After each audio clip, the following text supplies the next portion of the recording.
E ben ritrovati qui su Radio Rossonera. È lunedì 31 luglio del 2023, quindi ultimo giorno di luglio e uno degli ultimi editoriali di questo inizio di stagione, che sembra quasi la fine della precedente, per quanto è stato compresso il nostro periodo estivo, quanto è stato molto legato alla stagione precedente, quanto abbiamo vissuto intensamente il giugno e il luglio di questa estate. Buongiorno a tutti, ben ritrovati qui per la nuova settimana di Radio Rossonera. Ci ritroveremo per tutti gli appuntamenti classici in questa settimana, che sarà l'ultima a palinsesto pieno della radio, dopodiché nelle 2 settimane centrali, prima di tornare praticamente in onda al pari del campionato, avremo 2 appuntamenti fissi, inediti. Rispetto all'anno scorso la radio non si spegne, va avanti, continua con obbligo di riscatto al mattino e continua con una sorta di mini talk serale, una sorta di aggiornamento su quello che è successo durante il giorno, anche durante le 2 settimane centrali di agosto. Come al solito iniziamo con il sommario, cioè diamo modo di mostrare quello che un po' saranno diciamo così, gli argomenti di questo editoriale. Ci sarà da parlare di mercato, ci sarà da parlare dell'attacco, perché forse il tema più caldo in questo momento tra entrate e uscite. Lo allargo un po' anche a quelli che sono i giocatori offensivi del Milan, e ovviamente sto parlando di Messias. Inizierò però per una volta tanto con una piccola polemica, perché credo che si stia facendo dei paragoni, degli accostamenti che siano particolarmente sbagliati, ma ne parliamo tra poco. Le novità del Milan di Pioli, ovvero la questione tattica principale che stiamo già iniziando a vedere in questo inizio di stagione, cioè il centrocampo a 3, un centrocampo a 3 ovviamente non in linea, non particolarmente statico, ma lo affronteremo, come detto, tra poco l'argomento. Il mercato, come detto, non mi dilungo, e poi chiudiamo come al solito sullo stadio, dove nella giornata di venerdì, sabato, è uscita un'indicazione chiara per quanto riguarda lo stadio di San Siro, uno stadio che ormai non è ufficiale coi sacri crismi, diciamo, di un comunicato, ma è così nella realtà dei fatti. Verrà vincolato per un semplice vincolo culturale e quindi non potrà essere toccato. Ma come detto, anche di questo parleremo tra poco. Parto, come detto, con una polemica. Ho letto anche qualche commento nelle editoriali precedenti, durante il talk, durante altre trasmissioni della radio, ma non è ai commenti che mi riferisco. Mi riferisco a un modo di pensare che negli ultimi giorni sta un po' prendendo piede, ovvero quello che questo mercato assomiglia un po' tanto, un po' troppo a quello del 2017. Allora, ovviamente c'è qualche analogia, il numero ampio di nuovi acquisti, il numero di nuovi acquisti che tra l'altro di giocatori che in un modo o nell'altro devono dimostrare di saperci stare all'interno del Milan, di saperci stare in una realtà così grande. Magari sono ragazzi che arrivano da realtà un gradino sotto il Milan, tipo la ZA Alkmaar per quanto riguarda Reinders, o magari reduci da stagioni un po' problematiche per problemi infortuni come Pulisic, cioè Chukwueze, che è chiamato al grande salto definitivo, l'esplosione definitiva. Insomma, è ovvio che tutti i grandi acquisti, tutti gli acquisti in generale, si portano dietro dei punti di domanda, ma non è questo il tema di cui volevo parlare. Le analogie finiscono qui, cioè è vero, io stesso nel 2017, ma magari anche gran parte di voi nel 2017, abbiamo fatto l'errore di concederci un po' troppo all'entusiasmo di quell'estate, ma insomma arrivavamo da 7, 8, 9, forse addirittura 10 anni di vacche magre, magrissime, ma non solo sul mercato, proprio a livello di entusiasmo, di prospettiva di stagione, e quindi ci siamo un pochino abbandonati forse un po' troppo in quell'estate, concedendo la nostra speranza, anche la nostra fiducia in qualcosa che forse non meritava di averla così tante così subito. Magari sarebbe servito qualche dimostrazione, cosa che poi purtroppo non abbiamo avuto in quella stagione. Quest'anno è diverso. Quest'anno è diverso perché, mi faccio subito una questione molto semplice, la società è cambiata, ma fino a un certo punto. La rosa è cambiata, ma fino a un certo punto, perché comunque, tolto il caro Sandro Tonali, la rosa è rimasta la stessa, sono rimasti tutti i big, e quindi in una rosa che è già ben costruita, ben consolidata, vengono innestate tutte queste forze fresche di giocatori che è vero devono dimostrare in alcuni casi per svariati motivi, come abbiamo detto poco fa, ma che entrano all'interno di una rosa molto più costruita, molto più consolidata rispetto a quella del 2017. Quindi insomma, un po' di entusiasmo credo che sia anche giusto in questo momento. Insomma, vedete anche le mie spalle, siamo in estate, siamo in piena estate, è anche giusto essere entusiasti in questo momento della stagione, con l'incognita di quella che è una ripresa, e qui torniamo a parlare anche del mister, di quello che stiamo iniziando a vedere, di una squadra che forse un po' di punta a capo e ripartenza deve fare. Non tanto perché, come detto, ha cambiato tanti giocatori e quindi deve ricominciare da capo, ma perché si era, come forse ho già detto un po' troppe volte, chiuso per quanto mi riguarda un primo pensiero tattico, una prima idea di Milan che aveva portato grandi cose, un grande Milan anche spettacolare all'inizio, che magari qualche punto lo lasciava per strada. Poi è successo esattamente la cosa migliore, cioè ha abbinato la prima parte spettacolare di stagione con una seconda molto concreta e si è portato a casa lo scudetto. Nell'ultima invece, cercando di essere un po' troppo forse risultatista e cercando di spremere al massimo quelle che era solo e soltanto le forze della rosa titolare, è andato incontro a una stagione non particolarmente positiva, soprattutto in campionato, Champions a parte ovviamente, ma proprio a livello di gioco, la parola gioco è sempre un po' abusata e anche un po' vuota a volte, però è sempre stata un Milan un mezzo gradino sotto quello delle stagioni precedenti, è inutile che ce lo nascondiamo, insomma, parlano le evidenze, parlano le partite, parlano i risultati e parlano anche quelle che e comunque il calcio è pur sempre anche una sorta di spettacolo, quello che noi stessi ci aspettavamo di vedere domenica dopo domenica. Le prime novità, per quanto mi riguarda, vanno nella giusta direzione, poi non so cosa ne pensate voi, commentate qui sotto, come al solito poi, come è successo per gli ultimi editoriali, leggo e poi ripropongo nell'editoriale successivo alcuni temi che mi sottoponete o le risposte che sottoponete ai temi che propongo qui ogni lunedì. Le novità del Milan di Pioli sono abbastanza interessanti, non vanno ovviamente nell'ordine dello sconvolgimento epocale di quella che è la rosa, si torna a essere un po' più simile per alcuni versi a quel Milan che aveva iniziato molto bene il ciclo del mister, ma con una novità, e mi sembra anche abbastanza evidente, ovvero quello del centrocampo a 3, che ovviamente non è un centrocampo a 3 da calcio balilla, cioè ci sono 3 giocatori su una stecca dritti che giocano in linea tenendosi quasi con lo spago uno con l'altro, ma è un centrocampo molto dinamico, ma che prevede un vertice basso, che in questo momento è coperto da Rade Krunic, e che nel prossimo futuro, piaccia o non piaccia, è una brutta frase, però sarà così, insomma, si proverà ad impostare in quella zona di campo Musa, poi vedremo se per caso durante il primo approccio di Musa, come ha detto il mister, i giocatori li si conoscono solo e soltanto dopo che arrivano a Milanello in maniera compiuta, si avrà la necessità di andare a prendere un altro giocatore perché magari Musa lì si pensava potesse andare bene e invece la realtà dei fatti dirà il contrario, ma lo vedremo questo in una seconda parte di agosto. Ora come ora Musa dovrebbe essere messo lì per pagare un po' le tasse per tutti, cioè essere quella sorta di Frank Kessie di 2 anni fa, retrocesso in una zona di campo un po' più bassa, un po' più chiusa, un po' più stretta rispetto a quello che abbiamo visto di Frank nei primi 2 o 3 anni,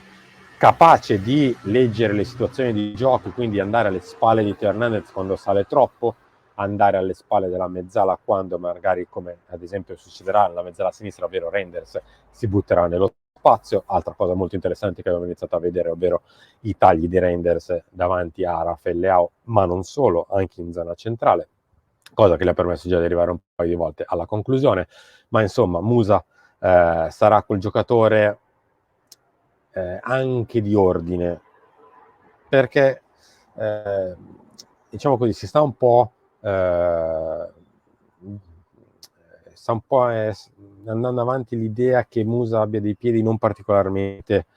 felici, che non sia un giocatore tecnico che in quella zona di campo quindi non possa andare particolarmente bene. È ovvio che non stiamo parlando né di Andrea Pirlo né di Clarence Seedorf, stiamo parlando di un giocatore con tutt'altre caratteristiche, come è stato per Frank Kessie, che ha goduto per 4-5 anni di una considerazione, per quanto mi riguarda, negativa, per quanto riguarda la sua situazione tecnica, ovvero Frank, che sicuramente anche in questo caso non era né Xavi né Iniesta, ma era sicuramente un giocatore che con i piedi, quantomeno quando aveva la palla tra i piedi, un minimo ci sapeva fare. Non si chiedeva di lanciare a 40 metri, ma era comunque un giocatore che la sua giocata la sapeva fare. Ecco, noi in quel giocatore lì vediamo Musa, ovvero un giocatore capace anche di muoversi con la palla e di portarla anche la palla, perché è un giocatore che in conduzione è molto bravo, ma anche di fare quel primo passaggio, quei 10-15 metri di passaggio abili poi a innescare Rafael Leao, Reinders, Loftus-Cheek, Pulisic e compagnia cantante. E vedendo anche qualche video da Y Scout mi è anche sembrato un giocatore bravo a giocare spalle al campo, cosa che in quella situazione di gioco è fondamentale, perché molte delle volte devi aver già visto prima se c'è un avversario alle spalle, se ti sta venendo a prenderti, da che parte girarti, insomma quel fondamentale, ovvero essere sotto pressione, essere aggredito alle spalle e essere capaci di girarti, mi sembra che sia nel bagaglio di Musa. Poi magari mi sbaglio, qualcuno di voi mi dirà qua sotto no, cosa hai visto? Assolutamente no. Non sto parlando, come detto, di Andrea Pirlo, ma non stiamo parlando nemmeno di un giocatore coi piedi al contrario. Lo vedremo Musa come quando ci darà in quella zona di campo, per un centrocampo che quindi andrebbe più o meno a completarsi con Musa e Krunic, Reinders e Pobega, e dall'altra parte Loftus-Cheek e punto di domanda. E qui verte un po' anche l'altro punto prima di finire con lo stadio, ovvero il mercato. Se per gli esterni di destra ormai siamo entrati nell'ordine delle idee che i prossimi giorni saranno caldi per le partenze sia di Messias, che sta dialogando in maniera propositiva con il Besiktas, e quindi ci aspettiamo che dopo Ante Rebic il Besiktas porti a Istanbul anche Messias. Messias però andrebbe via anche lui al titolo definitivo, ma non sicuramente a zero, perché non ci possiamo permettere una minusvalenza con Messias, perché al contrario di Rebic non ha staccato con l'ambiente e quindi non c'è questo aspetto da dover sanare, e B non ha sicuramente l'ingaggio pesante di Ante, e quindi non avremo neanche tutto quel risparmio di ingaggio, quindi deve andare via per una cifra quantomeno vicina ai 3,5, per essere comunque non messi malissimo a livello di minusvalenza. Ora, detto di Messias e detto anche di Salma Kerr, che anche lui potrebbe partire a breve, perché sull'esterno di destra, come detto, abbiamo un overbooking esagerato, oltre a Chukwueze, Pulisic, c'è anche Romero. Il punto di domanda più grosso, mi viene da dire, è quello di Charles de Ketelaere, che bisogna capire cosa fare. L'idea del Milan, almeno in origine, era quella di non darlo in prestito, quindi o resta e fa parte del gruppo, oppure va per davvero, va per soldi, quindi incameri anche una certa quantità di denaro che poi puoi reinvestire in qualche altra zona. Vediamo se nei prossimi giorni si apre anche questa prospettiva, ovvero quella del prestito. Oltretutto Charles, l'abbiamo già detto qua, si è visto un po' stringere lo spazio in rosa, cioè sugli esterni, come abbiamo detto, c'è pochissimo spazio, il vice di Giroud idem, gli resta solo e soltanto in pratica la mezzala destra, un po' come ha iniziato a fare Loftus-Cheek, perché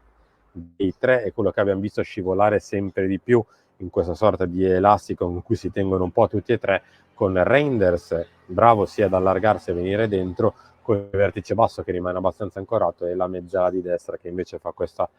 movimento, diciamo così, a onda, anche se non esiste nella terminologia, ma viene dentro il campo in zona centrale, sia a prendere il primo costruttore di gioco avversario, sia a mettersi in quella zona, perché libera spazio, e l'abbiamo visto soprattutto in passato, e lo stiamo iniziando a rivedere, per il terzino che si stringe tanto. Davide Calabria, Florenzi, quindi dei giocatori che in fase di costruzione abbandonano l'esterno a vantaggio o dell'esterno alto per isolarlo, o addirittura della mezzala, come abbiamo visto per Loftus-Cheek, come abbiamo visto in passato anche per Sandro Tonali, che si allarga molto in fase di costruzione, per avere lì la mezzala fatta dal terzino.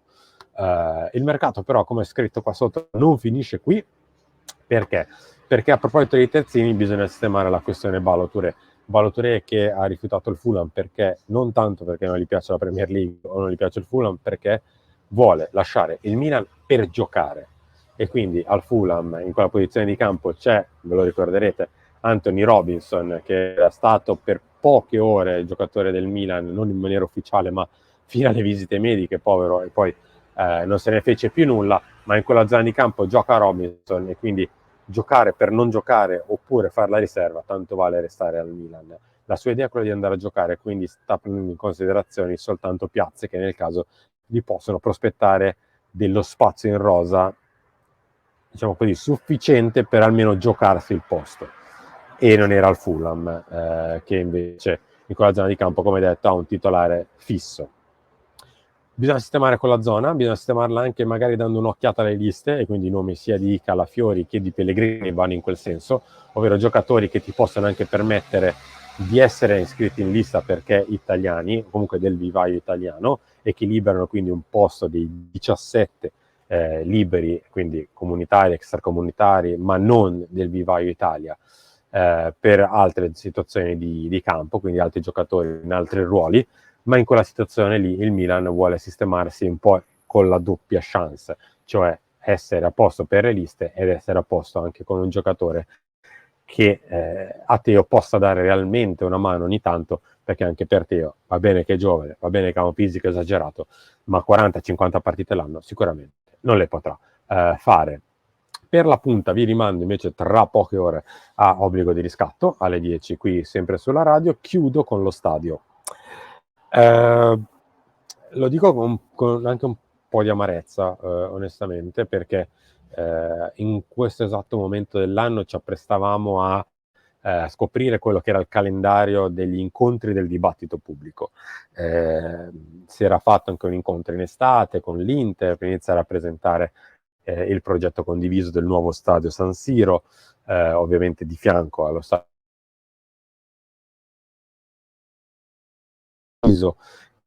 che avrebbe visto almeno una quindicina di incontri di dibattito pubblico, che avrebbe visto anche diciamo così, la coabitazione delle due squadre, che sembrava essere una questione quasi fondamentale per poter fare lo stadio. Poi ovviamente è andato tutto molto male. Già dalla fine del dibattito pubblico si era iniziato a capire che c'era qualcosa che iniziava a non andare, c'era il rischio concreto che su San Siro potesse gravare il vincolo, cosa che, come abbiamo detto all'inizio, c'è e ci sarà in maniera ufficiale il vincolo semplice, culturale, per San Siro, che quindi non consentirà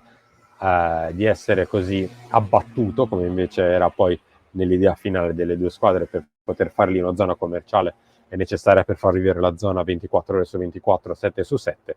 ma quindi non ci sarà l'abbattimento di San Siro, ergo le due squadre, se si separeranno in maniera ufficiale, cosa che in pratica hanno già fatto da parecchi mesi, ormai da gennaio il Milan ragiona non tanto su San Siro ma su altre zone, e almeno inizialmente si era speso tanto per la Maura, cercando di poter smuovere il Comune di Milano sulla Maura, ma anche qui abbiamo capito dopo circa un mesetto che non c'era proprio margine di manovra. Comune, opposizione, maggioranza, insomma tutti erano contrari a far toccare quella zona di Milano per costruire uno stadio, quindi anche la Maura è scomparsa dopo un mese, nel mentre il Milan portava avanti delle strade scusate, parallele, come ad esempio San Donato, che poi si è rivelata essere quella vincente e sulla quale il Milan sta ancora lavorando e lavorerà ancora. Ovviamente non nelle prossime 2 settimane, che saranno di sosta, per ovvi motivi legati alle vacanze, ma appena torniamo, la mezza promessa è quella di portarvi qui qualcuno che di stadio a San Donato vi può raccontare per davvero qualcosa di molto importante, quindi restate qui, perché alla fine dell'estate vi porteremo qualche novità concreta su quell'area che è la vincente per quanto riguarda l'idea del Milan di costruire lo stadio. Vedremo se l'Inter, insomma, avrà una sua zona che potrebbe essere Rozzano, oppure qua ritorna la polemica iniziale. Faccio anche qui una piccola polemica. Io se avessi un euro da scommettere su questo fatto qui, scommetterei in un Inter che alla fine rimane a San Siro a un costo agevolato, a un tasso agevolato per restare a San Siro, anche se c'è una società di eventi che sta iniziando a muoversi per prendersi San Siro e farlo vivere come un'arena vera per eventi, concerti, ma non solo e soltanto in estate. Ma detto ciò, siamo arrivati in chiusura dell'editoriale. Scrivete il commento che volete, insomma, abbiamo toccato veramente tantissimi temi quest'oggi. Torneremo a parlare di mercato tra poche ore in Obbligo di riscatto e poi tutti gli appuntamenti classici di Radio Rossonera. Grazie a tutti, buona settimana, buona estate, ci ritroviamo presto, sempre qui su Radio Rossonera.